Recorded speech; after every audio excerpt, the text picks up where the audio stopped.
Thank you all for being here. Appreciate it. Some of you have missed room 110, haven't you? Been a while. I'm standing here with two gentlemen that I've spent a whole lot of time with, along with members of their respective leadership teams. As for months and months, we have been hashing out in great detail how we're going to deliver on the promise of saving the pension system. Everybody wants it to be done. Everybody knows it needs to be done. It's easy to talk about doing it. It's harder to actually come up with a document and a bill that will allow it to happen. And yet, through a tremendous amount of time and a lot of conversation with a lot of outside groups, some of whom I believe are here in the room. I'm not sure exactly which are here, but I know some of the groups that we've met with are here. We have exhaustively gone through everything we can to ensure that we do, in fact, deliver on the promise. And it's keeping the promise is really the crux of what we are doing here today. So in a moment, we're going to take you through 10 highlights of what this bill is and what it isn't. After that, we're going to, as you all leave, give you copies of the 10 highlights, and we're going to count them down here in a moment. You'll see them on the screen. We'll speak to each of them. You'll then be given a copy of a piece of paper that looks like this. It'll have 10 bullet points on it. You will also then be given, as you leave, for those of you reporters that are going to be writing on this and need to get more detail, you'll be given a document that will have bullet points specific to every single plan. So if you want to know how does this specifically affect KERS non-hazard, you can see it. What about hazard? You can see it. What about legislative? You can see it. So there's a page on each of these with more detail. Again, this is not the bill in itself. The bill has lots of other extraneous things that you will also be given soon. But the bottom line is we want you to understand what's in it first. So what we're going to ask you to do when we're done, after we've gone through the top 10, that's really the crux of it, we'll arm you with that and this, and we'll make available to those of you in the media who, on background at 1 o'clock today, want to come back to this very room and go through any questions you have with our budget director. You will have that opportunity. So get with Amanda Stamper if you would be interested in participating in that. We want to make that available to you. You will find the bulk of your questions will be answered by this document. But to ensure that we address everything you want to know, you will have an opportunity to go through it at whatever length you want to go through it with our budget director and his team. With that said, there's just a couple of things that I want to reference. First of all, and I've made a list of some of them here just so I don't forget some. Probably don't even have them all on here. The conversations that we've had with Robert Stivers in the Senate, Jeff Hoover in the House, and their teams, they have each met on occasion. I have met on multiple occasions, and as have they, and as have members of our teams, with at least the following groups: the Kentucky Association of Professional Educators, the Kentucky Education Association, the Kentucky School Board Association, Kentucky's Association of School Superintendents, Kentucky Retired Teacher Association, the Jefferson County Teachers Association, Kentucky League of Cities, the Kentucky Association of Counties, County Attorneys, Kentucky Jailers, County Judges Association, Kentucky Fraternal Order of Police, Kentucky Government Retirees. That's 12, 13 different groups that we have had extensive interaction with. I would encourage you all, and for those of you that are following along that are not in the media, to understand that I would ask you to ask them this question, but I will tell you what we have heard repeatedly, and that is that there has never been an administration that has so engaged and so listened to them on this topic, or perhaps any. We have had extensive conversation because we wanted their voices to be heard. We needed their voices to be heard. These groups represent hundreds of thousands of our fellow Kentuckians, and they affect ultimately, directly and indirectly, a whole lot more lives than that. So voices have been heard for months. Changes have been made for months. The bill you're about to hear about that's going to be unveiled here in a moment is a bill that keeps the promise. When we first began, I don't think it's telling tales out of school, we were looking to try to resolve this problem more expediently than we ultimately have come up with. We've come up with a plan that will save this over the course of the next 30 years. It takes more time, but it will allow us to deliver on the promise. So the first thing that we really want to do, and if you just pull up the first bullet point here, this is just simply keeping the promise will save Kentucky's pension systems and meet the legal and moral obligations owed to current and retired teachers and to public servants. This is everything that has come out of the three of our mouths and others that we work with from the beginning. It goes back to when I ran for office. You go back and watch any of the debates during the course of the gubernatorial race. This phrase, this comment, came from my mouth repeatedly because it's correct. We need to do what is legally and morally right. This bill that is going to be released, that will be voted on in the days ahead, does exactly that.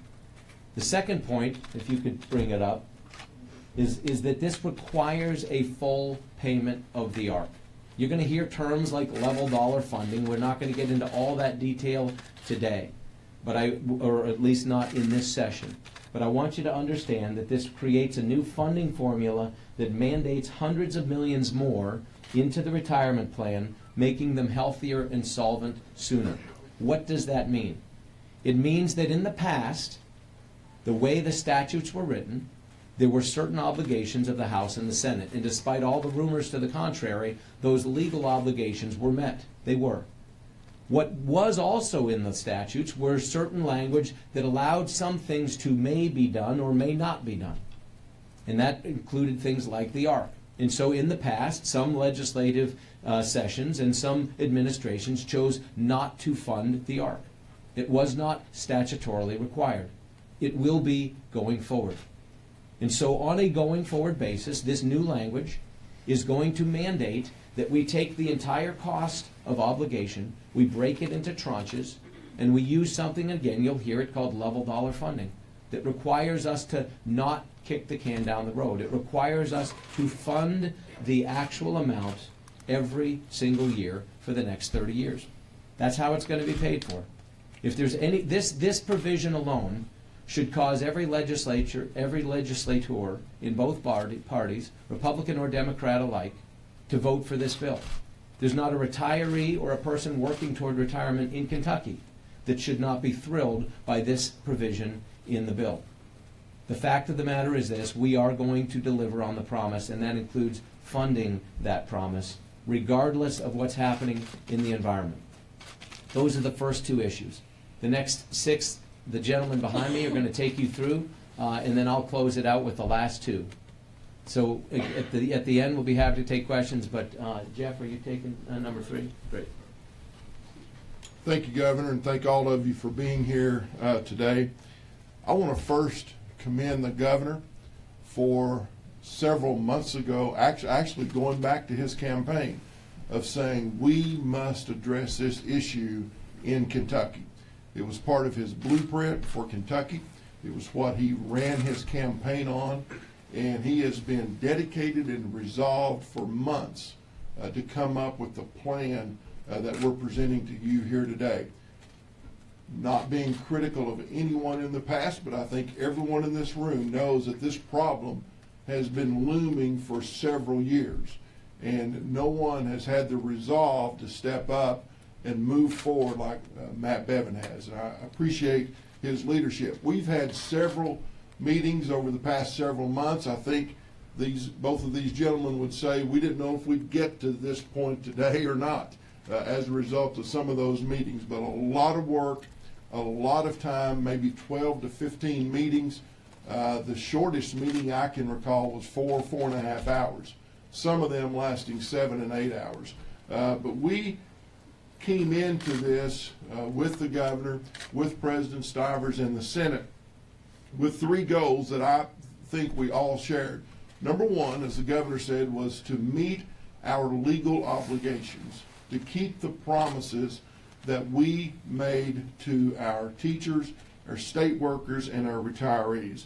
Secondly, to have a solution that provided a long-term foundation financially, a strong foundation in a long-term sense for a financially solvent and sustainable system. And I think as you get into this, you will see that we have done that. And the third thing was to avoid bankruptcy, because when you look at where we are and where we've been and the trajectory that we're headed on, something had to be done to keep that from happening in Kentucky. So if you would, let's look at point number 3. For those workers who are still employed, our current active state workers, as well as our teachers. There is no increase in the retirement age. I know there were a lot of rumors about that. There is no increase in the retirement age. And for every state worker and teacher, understand this, you remain in the exact system that you have today, a defined benefit plan, until you reach that 27 years or that age if you're a different tier employee. But that was important to us, to keep that promise to current workers and current teachers that you remain in the exact plan. Nothing changes for you until you reach that retirement eligibility of 27 years of service. Number 4, for those who are retired or current retirees, there is no clawback provision, and I know you all recognize that PFM recommended the clawbacks. It would generate millions of dollars, but we chose not to do that. We felt we wanted to go in a different direction. So for those retirees, and I've gotten hundreds of emails from the misinformation that's out there that you're going to claw back part of my pension, that is not happening. That is not happening at all to any pension checks. And it protects health care benefits for all retirees. You will see no change in health care benefits for retirees as well. Basically, current retirees see very little, if any, change. Number 5, for future non-hazardous employees and teachers, you will be required to enroll in a defined contribution or a 401k-like plan that will provide comparable benefits. So for new hires, you will be required, either at the state level, the teaching level, to enroll into that type of plan. Let me say this, this plan is long overdue, but it gives Kentuckians a strong foundation for a sustainable, solvent public pension system. We're going to do what we have to do, because failing to act will result in this public pension system in Kentucky, which is already one of the worst funded public pension systems in the country, to go bankrupt. And this is simply not an option for us. How did we get here? Frankly, years of kicking the can down the road, not casting aspersions on anyone, but as I said in my opening remarks, there's just been a lack of resolve to really address this issue at every branch of government. I commend the Kentucky State Senate, who probably 8 or 9 years ago began beating the drum and sounding the alarm about the problems with our pension system. And they have repeatedly done that year after year after year. Former President Williams and President Stivers has continued that. I commend them, but now we are in a situation where the House also recognized the problem. And one of the things that we said when we got elected in November as the new majority was, we are no longer going to step back and refuse to tackle tough issues. And make no mistake, I know a little bit more about pensions than I did 3 months ago, but I also recognize just how complex and complicated the entire issue is. This is the most difficult, the most complex, complicated issue that I know that President Stivers and myself, we've both been here 21 years, have ever dealt with. But I'm really proud of where we are and the direction that we've headed. We've been in control in the House for 9 months, and we said we were going to take on the tough issues, and obviously we have done that. Public service means making tough choices. It means sometimes taking tough votes, coming up with innovative solutions, and I believe that's what we're doing here today with our pension proposal. The teachers who are at retirement age, let me make one thing, something that was very important to us. We have about 14,000 teachers who are currently eligible for retirement in Kentucky. We were concerned about teachers thinking they did not want to go to a DC starting July 1 of next year. And so we have made provisions, and will make provisions for those teachers that are 27 years or more, they will have a 3-year window in which they can remain in the defined benefit plan that we have now. I believe that alleviates any concern. There's no rational argument for any teacher to now say, I need to retire next July, because for 3 years nothing is changing. And I think that is a very important point that we need to make, because there's been a lot of discussion about that at our school districts and across the state. In closing, let me just say again, I appreciate the governor's leadership. I appreciate the entire working group that's been meeting on this. Budget Director Chilton has done a phenomenal job of leading us in the discussion, as well as Chief of Staff Brickman and others that have been there. And I'm hopeful as we continue to get this out and talk to people, they will realize this really is a strong foundation to provide a sustainable, solvent public pension system in Kentucky, and goes in the direction that we need to go. Thank you.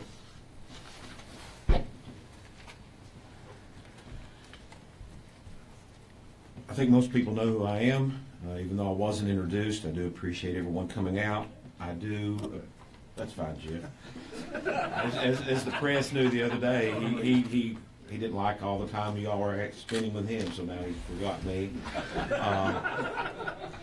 But to that extent, I do want to say this. The Speaker is correct that in the Senate we've been talking about this, and I showed a group of people articles from 10 years ago that we started raising this flag, that the pension system had an unfunded liability, and we didn't have individuals who wanted to join us in this mission of changing the system, not until now.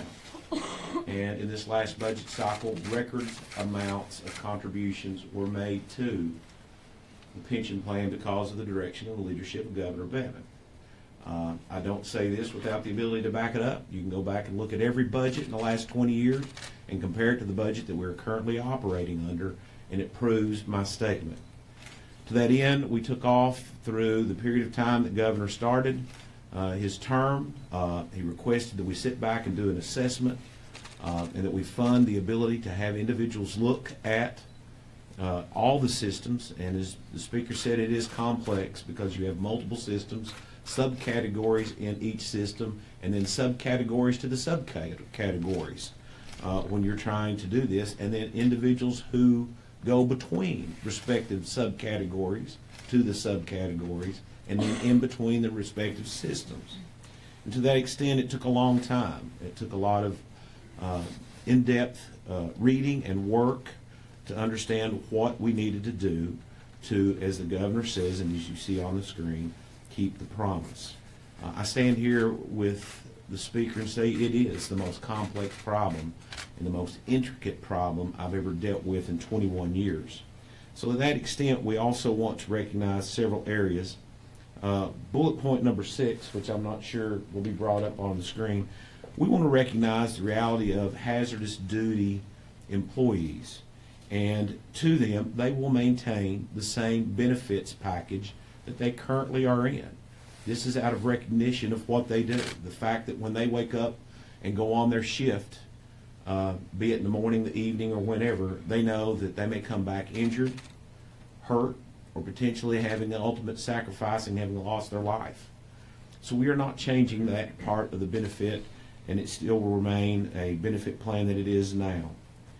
Also, to that extent, there were loopholes, and many people, especially the Louisville media market, knew about the young man who got killed that didn't qualify because of a loophole.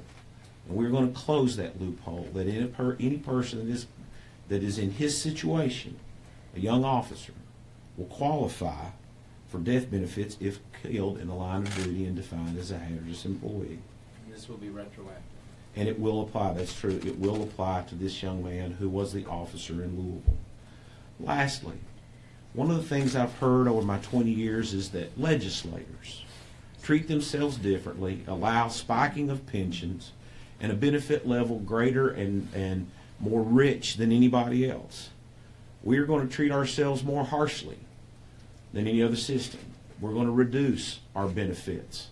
We are going to be treated differently, as it would say, and I think bullet point 8, to the extent that we are not going to have the rich benefits system that we should have never had.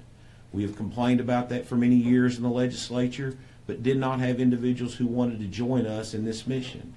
And therefore, we are going to take those steps within this legislation to correct that, because it was only right to do and should have been done years ago. And so to that extent, these three areas you will see that will come through this legislation in conjunction with what the Speaker has said, and the ability to future fund the unfunded liability will make this system solvent and sustainable for all participants in the future. And to that extent, you have to appreciate the direction that the governor has helped us go in. And I want to applaud his efforts and the Speaker, because without the ability for the two chambers to work together with the governor's office, this plan could have never come together. And truly, I can't say enough about their work ethic and their desire to deal with this. And with that, I think this is a very morally sound plan, a legally defensible plan, and something that the people of Kentucky will understand and accept as the direction we need to go in future years. And again, I can't say enough for all the effort that these two gentlemen behind me, as well as the other legislators and a lot of staff have put in the time that they have devoted.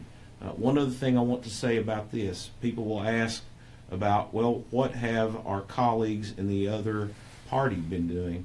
Well, I have been briefing them, as well as the Speaker has, on progress and ideas, and encourage them to sit down at the table with us and deliver whatever they may want to deliver.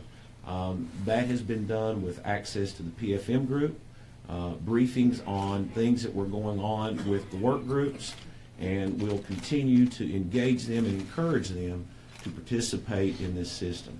Again, I want to thank you all for being here, and the governor and the Speaker. Just one final statement I want to say. We could not be here today. We would have not reached this point we are today without an exceptional, and I mean exceptional, LRC staff. Brad Gross, I don't know if Brad's in here. He's probably still working. Is just outstanding with his knowledge and his background, his history on that.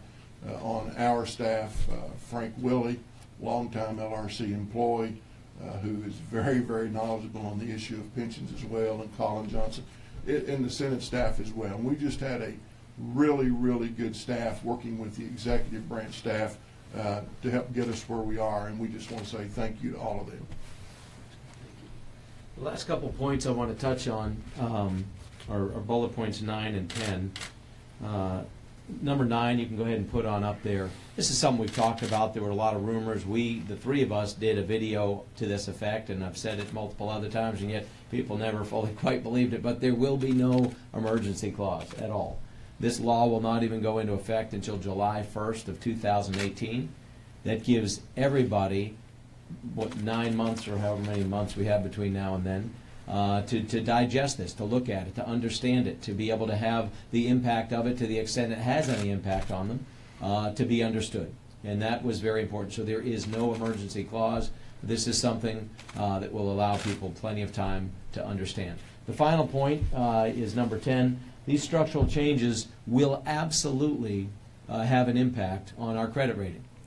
And while that is something that's not really on the radar screen of most folks, that is huge to people in our business community. That is huge to people in our banking and lending communities. That is huge to people in our economic development community. Because we have, as a state, the Commonwealth of Kentucky has been downgraded repeatedly by different rating agencies in recent years because of this looming pension crisis. This will stop the bleeding, put forward a very definitive and clear and statutorily required solution, and it is that solution that is going to give a tremendous amount of encouragement to the credit rating agencies with respect to how they look at Kentucky. We right now are one of the worst credit rated states in America. The fact that that will start to improve means a couple of things. Our limits on ability to borrow, if we were to need to as a state, would go up. Our cost of borrowing would go down. These are things that are good for Kentucky to the extent we would need them. And so these are the kind of things that, frankly, are going to be a ripple effect. I want to touch on a couple things, then we'll answer questions that you have about these top 10 points. This is going to be a model for this nation. And I say that definitively because this is a $4 to $5 trillion problem in America. If you use actuarially correct numbers, this is a $4 to $5 trillion problem in America. And some may beg to differ and say it's only a $2 or $3 trillion problem, or a $1 or $2 trillion problem, or the same kind of things that have been said about this state. But the reality is, it is a problem bigger than anybody has the dollars to pay for unless we make similar structural changes. I do applaud these guys. We have had marathon sessions, and there were at times where I think we always believed we were going to come out of the tunnel. We just didn't know how many of us were going to be battered up in the process. But I'm proud of them. I'm honored to have worked with them. We have delivered the promise. This is the thing I want to make clear. We have delivered on the promise. A lot of questions will be asked about what about the inviolable contract. Every single thing you will see in this bill is within keeping of the contracts that have been made. It fulfills the promise that has been made. People who are on track, we had the opportunity, and you'll go into this in more detail later. But when there was a question, for example, about should we grandfather in this group, we first thought about maybe it should be just the people within 5 years of retirement. And then we thought, well, what about the person who's 5 years and 1 month? And then so what if we do 6 years? Well, then 6 years. And so where do you draw it? And then we said, you know what? We're going to just simply say every single person who has come into the system with an understanding that they could go to 27 years and retire under the following circumstances is going to be given that circumstance, period. And as was noted by these gentlemen, not changing anything for someone who's already retired. They don't have the option of going back and doing a redo. So nothing is changing for retirees, nothing. They're going to get everything they're getting now. And for people that are in hazard duty, they're going to continue on in a defined benefit plan. They're going to have the option of going into a defined contribution plan. And when you see the details on this, many of you in this room yourselves are in defined contribution plans, or you have members of your family who are. And you understand that these are ones that provide a certain amount of flexibility, portability, and frankly, employer matching. When you see the generosity of the employer match that the Commonwealth of Kentucky is going to put into people's retirement plans, you will be, I would encourage you to compare it to the one you have wherever you work. You will find that it will be a very, very good plan. And so we're going to give people, both new employees and those that have been here a long time. New employees will go into it. But those that are 1, 2, 3, 5, 10 years in, they're going to have the option, if they want to take the lump sum of what they've accrued thus far in their benefit plan, move it into a DC plan.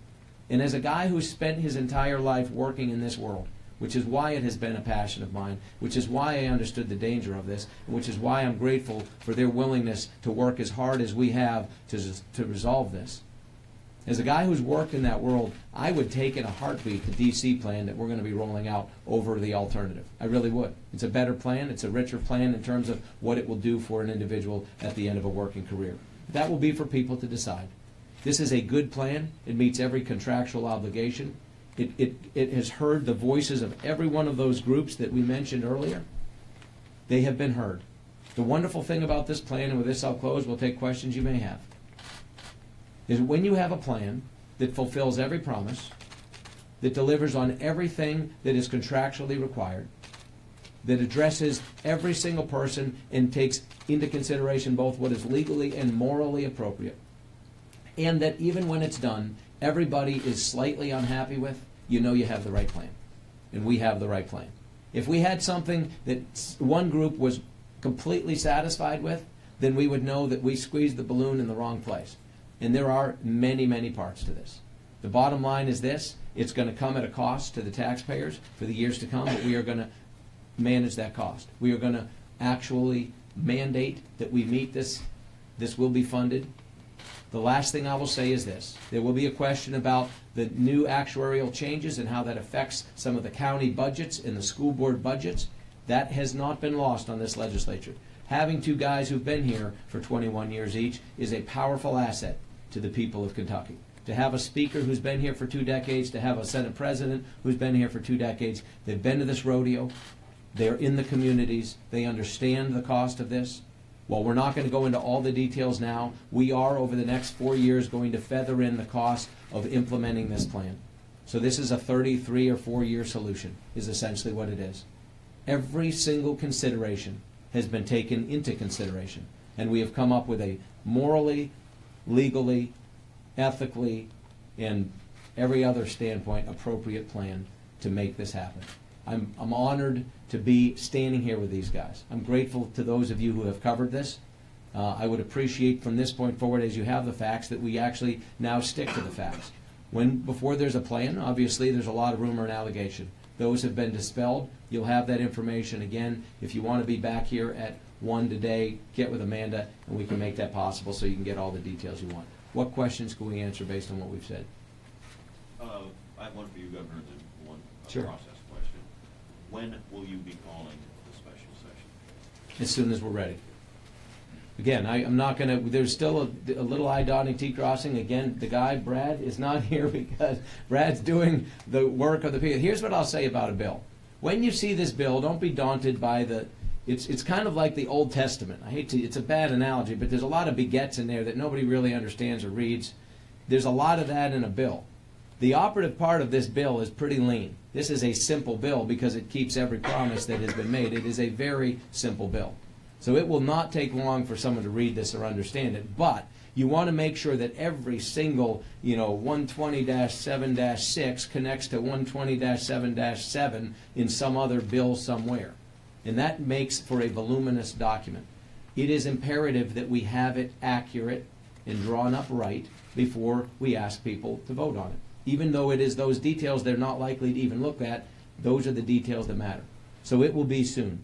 It will be soon, but people will have ample opportunity to read it, which is critical, because I would not vote on a bill I had not read, nor would I expect any legislator to want to do the same.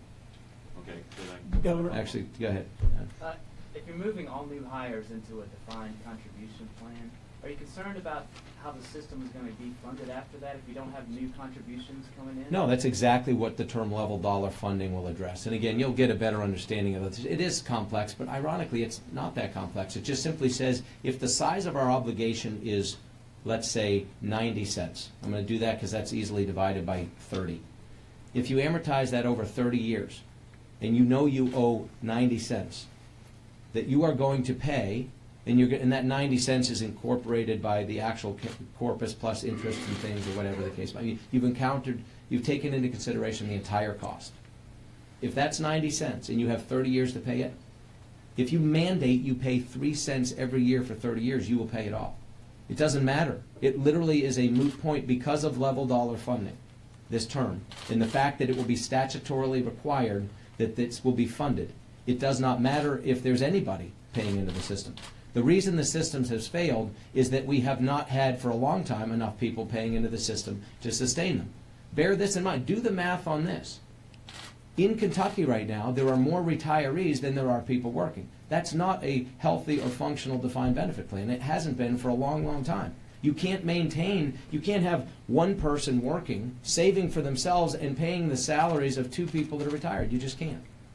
Is there a plan for the state's match, and is it planned to be high enough to be a sweet recruiting tool? I mean, sweet recruiting tool is, it shouldn't be that so sweet that people in the private sector are having to be like, well, how come I'm losing all my people to the state? It is generous. You will see it. It is a good plan. It will allow people to save a tremendous amount of money for themselves. Some will be theirs, some will be the state's match, but it will be a very good plan. I've worked in the private sector. I've worked under plans. It's a very good plan. Better than most that exist out there. No target number? The numbers will be forthcoming. You'll see them. You'll get them again this afternoon. Putting teachers into a 401k account or defined contribution means they'll go into Social Security. No. No. That's one thing we didn't talk about. That was very clear from the teachers. Here's what's interesting. For many years, some of you have heard, as did we, the teachers didn't get to participate in Social Security, and they couldn't participate in their spouse's Social Security, and some of them were concerned by that, and they said it wasn't therefore fair that any other change would ever come. But what's interesting is that when we really pressed that issue, we were, in hearing that, going to make changes in Kentucky to allow them to participate in Social Security. Turns out they don't really want to participate in Social Security. And we have letters from every single group. I think, was there any group representing teachers that did not write a letter specifically saying they didn't want to go into Social Security? So we got a letter from every one of them stating, we don't want to go into Social Security. They're not going to. Some say teachers are going to have a 401k account but no Social Security? That is correct. Is that Social Security plan going to be, or I'm sorry, is that 401k plan for teachers going to be different in some way, perhaps more generous, perhaps cost a little bit more to compensate for their lack of Social Security? Is it going to be different than the others? Again, here's what you will see, the exact details and numbers this afternoon. And the answer is there's changes, there's nuances to all these plans between hazardous, non-hazardous, teachers and non-teachers, KERS, et cetera. You will see there are some differences to all these, but it will get too far in the weeds if we try to go into all that now.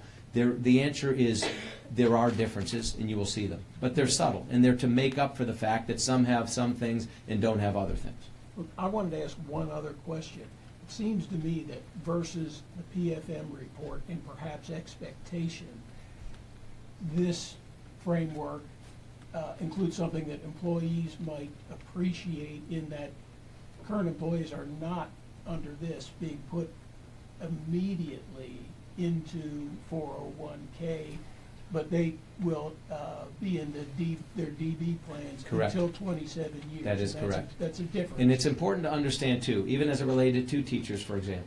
Teachers inside of 5 years of service could be moved into a Tier 3 type of program had the state chosen to do that. But it's interesting because they're essentially not vested yet inside of 5 years. That's about 38% of the teachers in Kentucky. It's interesting. It's very barbell. We have about 25% that are eligible to retire already and 38% that are actually 5 years or less of service. So it's an interesting barbell. Even for folks like that, we said, you know what, if you're in your first year of teaching, you get the full promise. You get 27 years. Again, there's nothing in here that violates anything in the inviolable contract, and that was intentional. In that PFM report was a report that shocked a lot of people. And there were things in there, including things like these suggestions you've alluded to, things like taking back COLAs, that had they been applied would have disrupted a whole lot of lives. The decision was made that we're not going to do that. We're grateful for that report. It was a good report. It was an informative report. It was something that we went through in detail and talked about all these suggestions.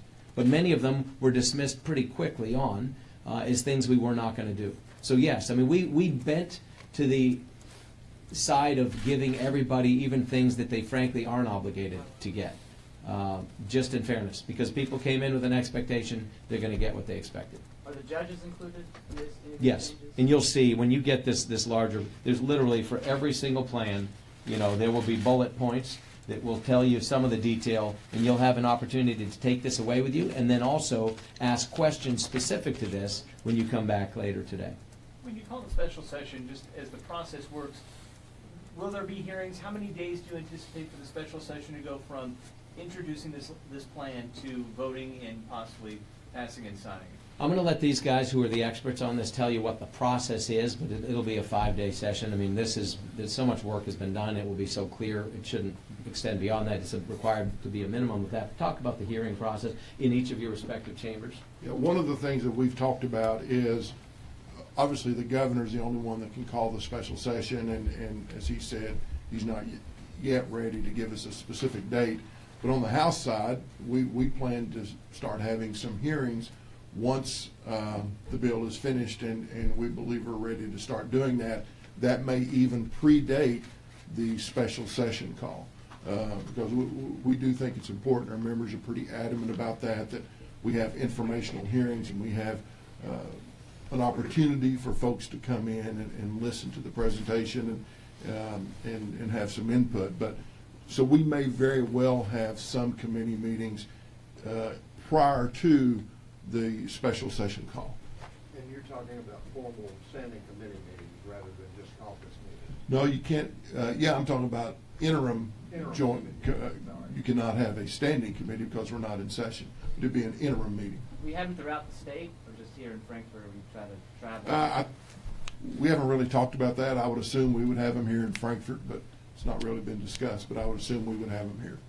Mr. Speaker, I'll assume this is going to be a revenue bill, so it would then originate in the House? It's not a revenue bill. Okay.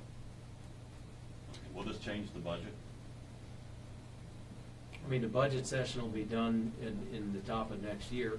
And certainly the cost of fulfilling this is going to be something we're going to talk about during the budget session. Yeah, we have to meet the ARC requirements as now mandated based on the level dollar funding once this bill passes.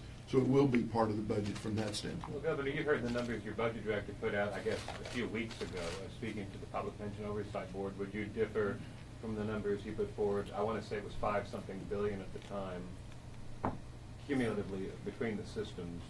Would it be much greater, lesser, around that number still? I would love to say I fully understand your question. I don't. think what he was talking about was that The the public pension total oversight. contribution would be $5.2 billion over Yes, a sir. 2-year period if we Yes, make sir. no structural Correct. changes to the system. Yes, in other words, yeah, that's a, Structural thank you. changes. Yeah. Thank you for translating that for me. And in fairness, it's not your fault. It was my inability to keep up. Here's what I would say. The reason we are making structural changes is the system, as was noted by the Speaker and President both, will fail if we don't. It will fail. We are, in KERS non-hazardous in particular, is about 3 to 5 years worth at best if the markets continue to do what they're doing. That's not good. We've got to save the system. It's why we're going, to Adam's question, to level dollar funding. We're removing, it doesn't matter how many people are paying in or not now. It is now a statutory requirement of the Commonwealth of Kentucky to meet the full obligation. If you are a retiree, if you are working toward retirement and hoping to be a retiree at some point, you should be rejoicing at this bill.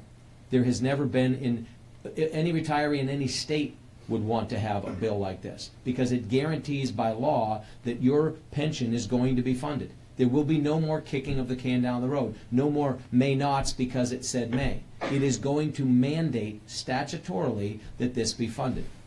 Yes, it will affect what we do at budget time, but to the heart of your question, the $1.2 billion we put in last time, that as the Speaker had said, was the most we've ever put in, and it is the most that had ever been put in. But it was a tiny drop in the bucket. I heard from people at that time, well, boy, at least we fixed that problem. We didn't begin to fix the problem. This is at least a $60 billion hole. And I truly think even there we're being generous with some of the assumptions. But let's just say it is a $60 billion hole. That $60 billion hole is not going to be fixed 1.2 at a time and think that we're done. This structural change will still require the same $1.2 billion we put in the last time. We're going to have to come up with the same amount of money and likely some additional. It is possible. What we've tried to do with this structural change is not to allow it to be 2.4, or the 5 point whatever it would be divided by 2 would actually be, 2.6 or 2.7. That's literally what it would have been. It would have been everything we did the last budget session plus double. We've tried to minimize the plus double, but don't get us wrong on this. This is still going to require the same degree of funding we did last time and probably even a little more. This is a big, big cost to the people of Kentucky. To meet this obligation is a serious financially expensive obligation, and yet legally and morally it's one we are going to do. And by statutorily requiring it, there is no kicking of the can down the road. And so it will be a difficult budget session. I would be willing to bet in the 21 years that these two gentlemen have been here, this next budget session will be the toughest budget session they've ever been through. And I'm willing to bet that that is even in light of the 08-09 years when there was a downturn that was not anticipated. We are going to see a brutally difficult budget session. And yet, and we can go into this at a whole nother time, there are things that are available to us, not the least of which is a modernizing of our entire tax code and a restructuring of things on that front. That will be done at another point in time, but it's coming. If you chase two rabbits, you don't catch either one of them. We've chosen to chase this pension rabbit down. We've got a bill that will save this pension system over the next 30 plus years. And then how we're going to fund that is what happens in every 2 years in the budget process. And that's the work of the legislature. Was it frustrating through this process for you, Governor Bevin, to know that you couldn't do it more quickly, that it is going to take 30 years? Because you had some who had thought you'd come in and it would be a much quicker process, a much more dramatic change to some aspects of the system. Here, the frustration to me was less on that front and more, and frustration is not even the right word. I happen to be an expert in this area. most people are not. These guys are both lawyers. You don't want me being your lawyer, you know, but you wouldn't necessarily want them being the person that was managing your pension system. I mean, the point is each of us has different experiences we brought to this equation.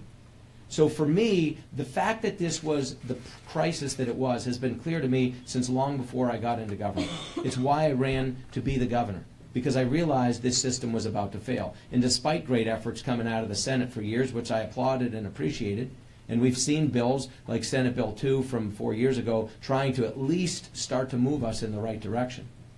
You know, we've seen efforts made, but it was not enough. My frustration, what led me to run for governor, was the fact that it wasn't being addressed. That frustration was actually relieved by working with these guys and their leadership teams. Because while they weren't experts in this, and very few people in Kentucky are, they've stepped up, and as Jeff said, I mean, we've learned a lot in 3 months. Every one of us has. And this is a complicated process. But we got a good bill. And it will take time. Sure, everyone wishes we could get it taken care of in 3 or 5 or 10 years. But the cost of doing that would be to gut everything in government and to violate, at least potentially, certain promises that were made. We're not going to do that. We're going to meet every promise that was made to everybody. We're going to remove all of that concern. We're not going to change anything for any retiree. We're not going to change people's retirement dates. We're going to allow anybody in the system to continue forward. We're going to honor the people who are hazard duty folks by recognizing that that is a different job than most of the rest of us have in government. And we are going to protect everybody at every turn. And that takes time. And so the net result of this is 30-some-odd years, and that's okay, because it's the right thing to do. Governor, does this move CERS out of KRS? It does not. It does not. That will not be on the agenda. If those that are in it and demand it, I will say this: they can't afford for it to be out. The solutions that when you see this bill, the cost of meeting the financial obligations, if we don't move, if they move out, they would not be covered by everything you're seeing in this bill. They would be on their own. They would be required next year to make funding levels based on current statutory law and certain actuarial assumptions that have been laid out and that by law they have to meet. There's none of them that can afford it. With the exception of maybe 4 or 5 counties in Kentucky, not one of these counties could afford to meet the obligation they would be required to make starting next fiscal year. Not one of them. And if they, I can't imagine anyone in light of this bill. People want it out, and understand why. If you were on a ship that was sinking and you knew it was sinking, and there's a little lifeboat next to you that at least gives you a shot, even though it's stormy, shark-infested waters, at least in that little lifeboat you think there's a chance I can get to the beach. You're going to probably get in there and take your chances rather than sit on the boat you're on that you know is going to sink. If we have in fact guaranteed, which we will, over the next 30 years and by statutory funding, if we have guaranteed that this boat will not sink, why would you get off it? There's no incentive now. In fact, there's disincentive because now your odds of survival are much less in a little dinghy that you can't even afford to row. And so the bottom line is people are going to have the chance to digest this. There's no fiscally rational person that would still demand that they be allowed to leave a ship that's not sinking. If they do, we'll cross that bridge when we come to it. But the truth be told, for what's best for the people of Kentucky and for their retirees, and all politics aside, we've come up with a plan that takes care of every public employee. And that's the whole point of it. And that's our job. Forgive me if this has come up, I'm sort of slow with it, but for the people who start after... We're back, right back at you now. Well, you've got a lack of sleep to excuse you, but starting next July for people who begin, for the teachers and for the state workers, the retirement age would be, or the years of service would be different, I'm assuming, going forward for future people. No, for future people, they would go into a defined contribution plan. Right, but I'm sorry. And the beauty of a defined contribution plan is it doesn't require you, it doesn't mandate you to work any period of time. Again, Okay. You may have one at work. You could leave your work whenever you chose to. Do you have a DC plan? I do. Okay, so you could leave your paper and go anywhere else, and you have complete control and portability of what you have, and you can morph it into somebody else's 401k plan or an individual IRA, an IRA that you are self-controlling. It would be the same for every employee. And here's what's interesting, too. While this was something we talked about peripherally, it wasn't the primary driver, the way millennials, among other people, which are the ones coming into the workforce now, think, Most people don't like the idea of being obligated. I've got to go somewhere and be there for 27 years. People like the idea of flexibility and portability. We have people who have taught for 10, 12, 15 years and say, you know what, I want to go start a business. We have law enforcement officers who say, listen, you know, when I was young and single, this was different. I'm now 10, 12, 15 years into this. I'm married, have a young family, and you know what? I would love to be able to go be a teacher. I'd love to be able to do something else. They don't have to feel obligated to fulfilling something that maybe their life circumstances have changed. This is going to, I'm telling you, when I'm not being facetious when I say I'd take this plan that we're going to be offering people in a heartbeat over what they've had. They will in the end have more. It is a very generous plan. It does have very good matching. You'll be able to see that. But in addition, it provides flexibility and portability driven entirely by the individual. And that's the power and the beauty of this. This will be, whether it's considered sweet or not, will be a matter of interpretation. But I'll tell you what, it will be an inducement to people to join state government if they're offered the So in theory, opportunity. you can quit whenever you feel like the next Anytime. You've gotten to a point where You've you're got, ready to absolutely, you can go whenever you want. And you've in every value of everything you've earned will be yours to take with you. And that's for new hires, correct? Is there any That is. portability or flexibility for anybody current? Yeah, there will be people who will be given the option. Exactly at what thresholds and things is being worked out. But for all the people that are in their first years of the new plan, of the old plan, they will be given the chance to swap out. They will. Time for one more question. Governor, I wanted to ask the legislators about changes in legislative benefits. I tell you what, come back at 1 o'clock. Let's do that, because literally in a moment you're going to be handed something. This is literally what you're going to see. Legislative retirement. It's got 5 bullet points. It's going to likely address exactly what you want to know. As the president said, they are going to be treated as harshly or more so than anyone else, if the word harsh is the right one, because the point is they recognize they need to lead by example, and they've done that, and I applaud them for it. You will get this. You'll get it for every one of these plans. And then at 1 o'clock, again, if you're so inclined, you have the opportunity to come back and go into this in further detail. Thank you all very much for being here. Celebrate this. This is a good day for the workers of Kentucky, both retired and active. This is a plan that will save the pension system. It will keep the pension promise, and that's exactly what we committed to do. Thank you very much.